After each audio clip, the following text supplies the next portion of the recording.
प्रिय दाजुभाइ तथा दिदीबहिनीहरू, यहाँ सम्पूर्णलाई जय मसीह। यिर्मिया 29:11 यसरी लेखेको छ, किनभने जुन योजनाहरू मैले तिमीहरूको निम्ति बनाएको छु ती म जान्दछु, प्रभु भन्नुहुन्छ। ती तिमीहरूको उन्नतिको निम्ति हुन्, नोक्सानीको निम्ति होइन, तिमीहरूलाई आशा र भविष्य दिनलाई।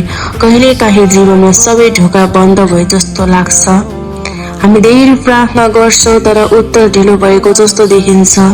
हामी सोच्छौँ कि परमेश्वरले मलाई बिर्सिनु भएको त छैन, तर आजको वचनले स्पष्ट रूपमा भन्दछ, म तिमीहरूको लागि राखेको योजनाहरू म जान्दछु। यसको अर्थ हाम्रो जीवन संयोगले चलिरहेको छैन, परमेश्वरका हातमा हाम्रो भविष्य सुरक्षित छ। उहाँले हाम्रो जीवनको प्रत्येक दिन देख्नु भएको छ। परमेश्वरले हाम्रो प्रार्थना, आँसु, पीडा र सङ्घर्ष देख्नु भएको छ। यिर्मियाको समयमा इस्राएलका मानिसहरू बन्दीको जीवन बिताइराख्नु भएको थियो। उहाँहरू धेरै निराशमा हुनुहुन्थ्यो, तर त्यही समयमा परमेश्वरले इस्राएलीहरूलाई एउटा आशाको सन्देश दिनुभयो। म तिनीहरूलाई त्यागेको छैन, मेरो योजना अझै पनि राम्रो छ। आज पनि यही सन्देश हाम्रो लागि हो।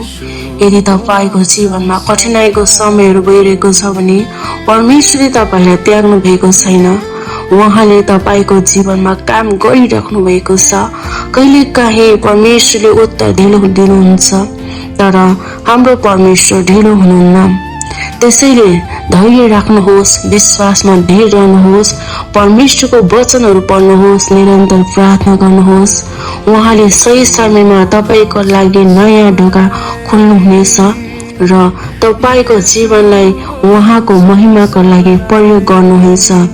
आजदेखि डर होइन, आशा रोजौँ, निराशा होइन, विश्वास रोजौँ, किनकि हाम्रो भविष्य मानिसको हातमा होइन, परमेश्वरको हातमा रहेको छ। आमेन।